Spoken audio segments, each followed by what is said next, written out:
I thought it's an interesting thing to look at what people do with their time and how technology doesn't always live up to its potential. So here's my little game between my $800 phone and my $3,000 laptop. I plug in the phone, I get an allow button, and I have less than a second to press it. So I do this 3 or 4 times every time I upload photos. So I unplug the cable again, put it in, wait for the error message again, do it again. Do it again.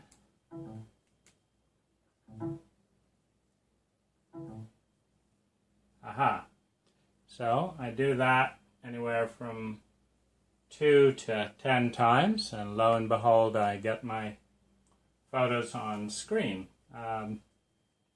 This is right after trying to recover a photograph that has disappeared into an app. At a moment when I was trying to screenwrite, it said when I touched a certain part of the screen in my drawing with my Samsung Note 5 pen, it instead clicked a little hidden icon that was covering the drawing and wouldn't go away. And then I wait multiple minutes for things to upload.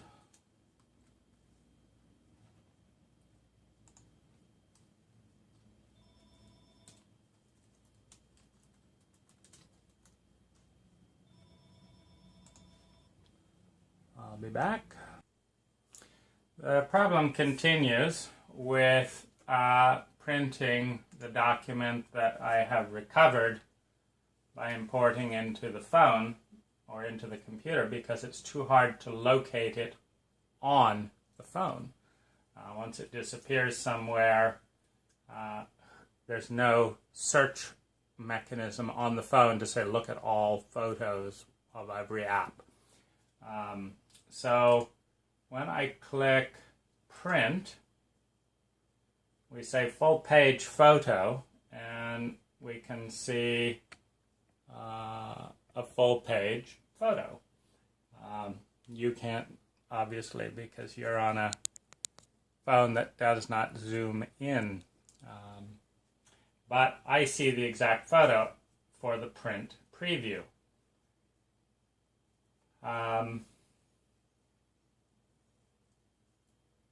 And the trouble is, it doesn't print the way it previews. So it previews as showing the entire photo, then it prints showing 30% less than is previewed.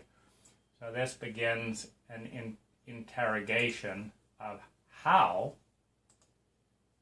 would we get this, like, fit picture to frame. We've already done that.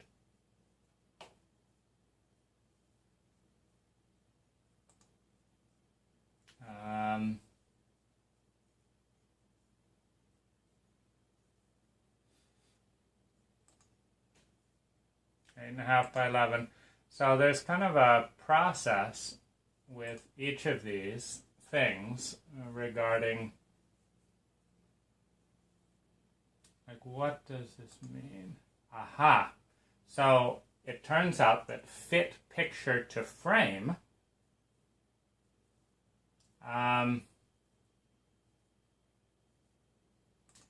doesn't do what it sounds like it would fit the picture to the frame, where you'd see all of the picture within the paper you've got.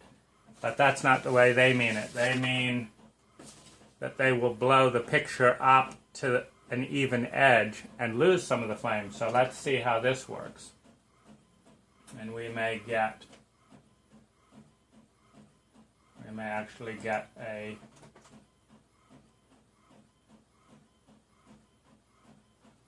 better look. So the the preview function doesn't work in either case. So what I'm basically documenting is the many ways where things don't actually work the way they're supposed to in technology. This phone has a file size of 4,000 something megabytes maximum, as does the phone that's making this video. In both cases, at 33 minutes and 10 seconds, they disconnect. And so then the question, so here's the next version. So we've now, it's still not doing the job, so we'll keep exploring. Now, the folks at Samsung don't know what goes on with their phones. So when I went to their tech support and says, why is my phone cutting off at 33 minutes and 10 seconds when I've got a 100 gigabyte SD card in it, specifically so that I could have long uninterrupted filming, they say, I don't know. I said, okay, well, can you find out? They said, we'll look into it. I give them my email address. I never hear from them again. And so we have a photo that isn't printing. We have a photo that gets lost in the phone. And it's hard to say, like, what do we try next? Do we try, please wait while the printer sends information to Windows.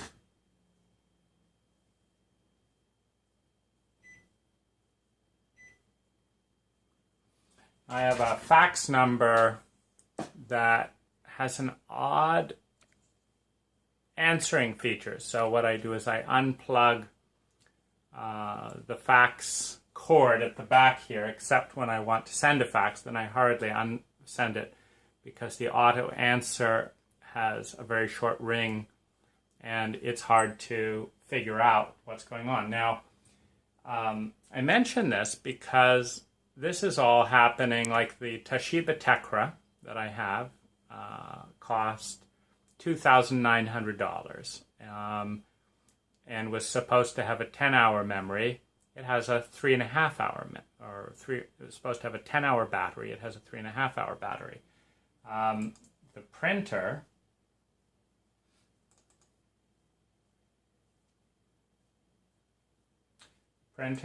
has stopped, or the interface has stopped working. I'm going to try finally this version.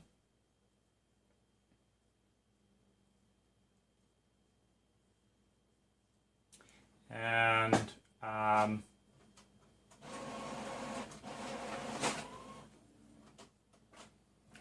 then this phone can take a headset, but the other identical one that I bought, when you plug the headset in, the same headset, it makes a screeching sound, which tells me that the little jack has eroded. And meanwhile, out in the living room, we have an intermittent website or an intermittent Netflix experience. So when we sign into Netflix on this flat screen right here, sometimes it says the list is unavailable. Sometimes it's available. And sometimes the HDMI cable turns on the surround sound, and other times it just turns on the computer right here. We come over to my iPad, and aside from a little pebble dinging it and cutting the screen in half, every single time I turn on and want to listen to my music, it says sign in to Apple. But I don't want to sign into Apple. I just want to listen to my music. And so I say, not now, not now, not now. My new $1,800, so this one won't, so this is a Samsung tablet, which having inserted a 120 gigabyte SD card in prior to switching apps over from my phone, it says it's out of memory, and so I can't add any of my contacts. It doesn't have enough memory. But the SD card is completely empty. So I spent 20 minutes trying to move an app over to the SD card, and absolutely no luck. It's so disheartening and unintuitive relative to other devices that I'm giving it away rather than spend another hour doing nothing. Now this is a new virtual reality thing that is so strange when I put it on that I can't see the whole video. It's not only a little blurry, but I can't see as much or as well as just looking on my phone. Now this doesn't look the way it does in Best Buy when you look at some of the VR headsets and all that. And I basically spend about 20% of my energy compensating for this. So this is still, if you look at the actual image, the image goes out to here, and you'd see the second flagger here, but it's not printing. And so basically, we have a printer that is refusing to print any version of this at all. And the question is, will I be able to do anything about it?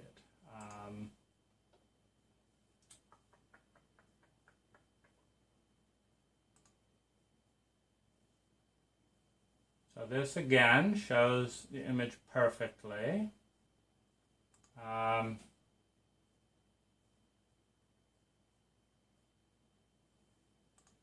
Looks good.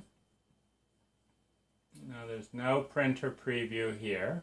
So we just basically try all the different printer sizes to see if one will print accurately. Now meanwhile, while you're running through 2 or 3 dozen sheets of paper trying to find what the little game is today, the question is, will your ink run out? So we'll see. The phone, when it imports photos, imports 4 additional things almost every time. Now, one of these is the screenshot of the main menu of the phone. The other is 2 little asterisks, and the other is another half shot. So I get those without taking those photos and have to delete them. And we're still seeing, aha, so for the first time, for some reason, this is a working image. So now, if we can figure out how we did that, when you fiddle around in just odd ways, we'll see if it works. Now, my email program, first of all, it disappears when I close an email. So I start it again.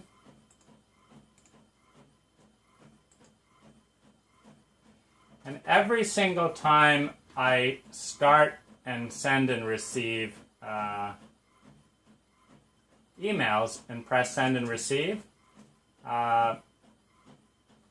I get error messages that have been going on for years.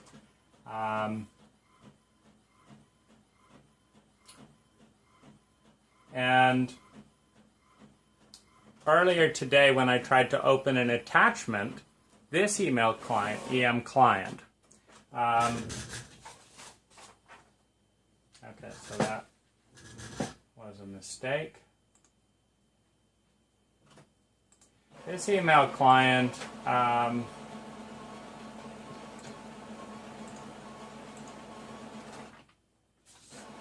unlike Microsoft Outlook, actually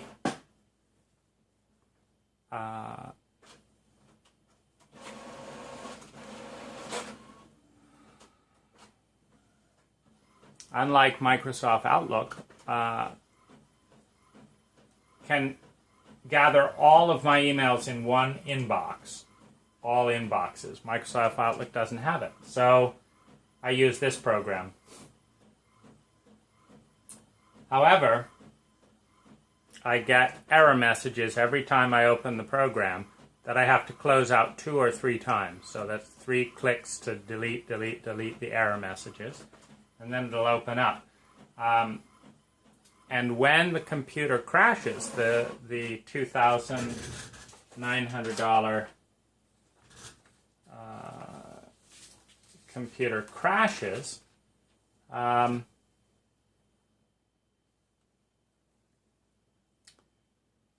then it does so for no reason, usually when I'm turning the Wi-Fi on and off. If I go to the Wi-Fi over here and turn Wi-Fi off or turn Wi-Fi on, 30% of the time the entire screen goes blue and it disappears. And this started happening when I was on a 1-month vacation in Thailand. And it's hard to say because I use a LAN cable normally, if it would happen otherwise. But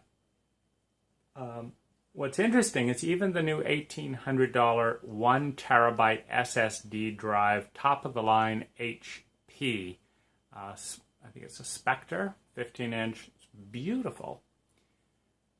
It starts rebooting and having problems, and some of the app things don't work. When you press on them, nothing happens.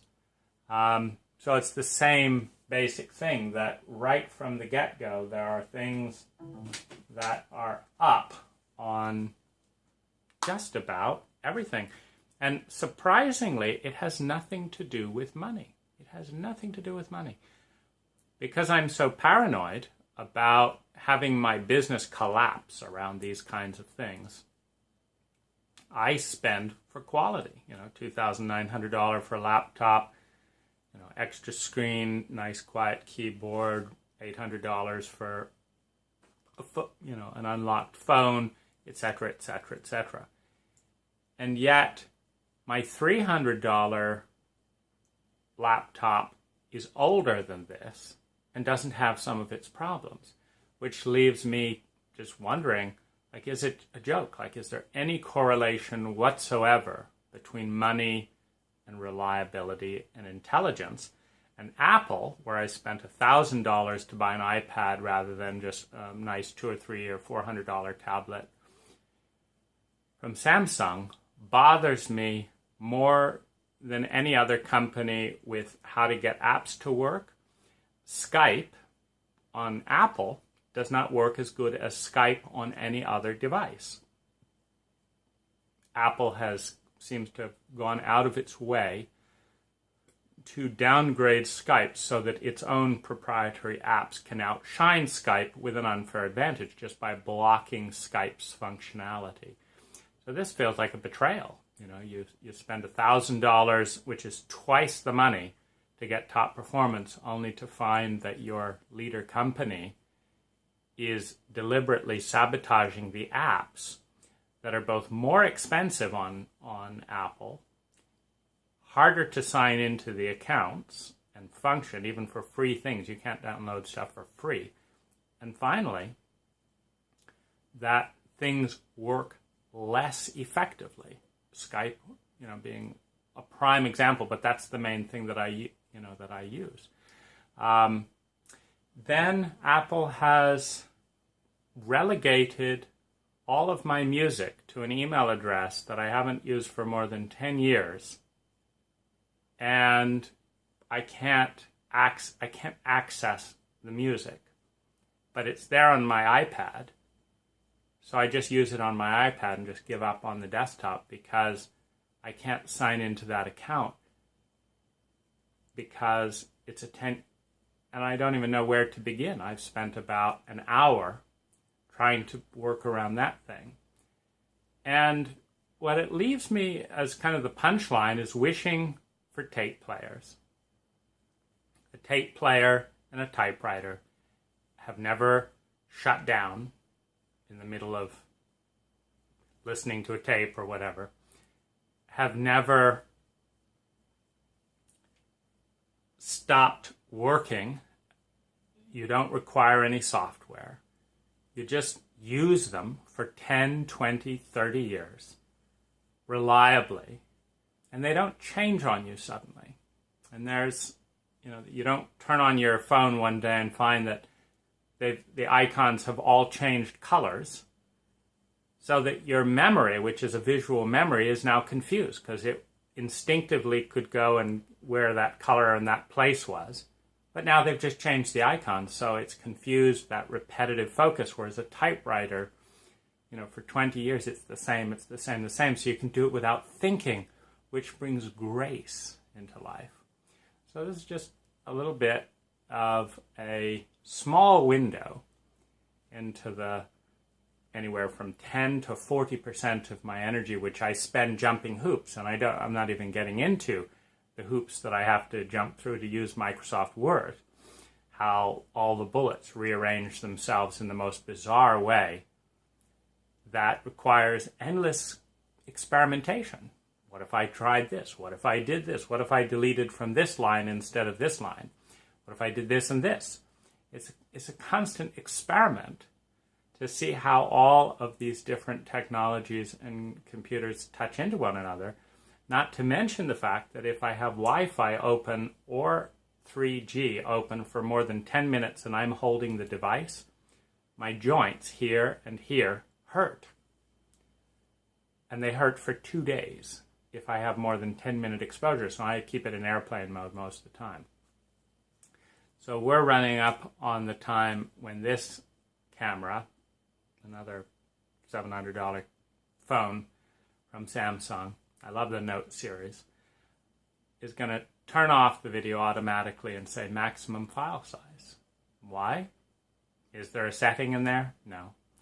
Why? I don't know. There's plenty of memory. But it will want to start again and interrupt the flow of conversation, which, as anyone knows who's talking or speaking, completely dissociates the line of thought to have an arbitrary interruption. So there are many gifts to technology, but these are some of the crazy parts that I never see in any of the ads and that make technology a mixed bag in its impact on daily life.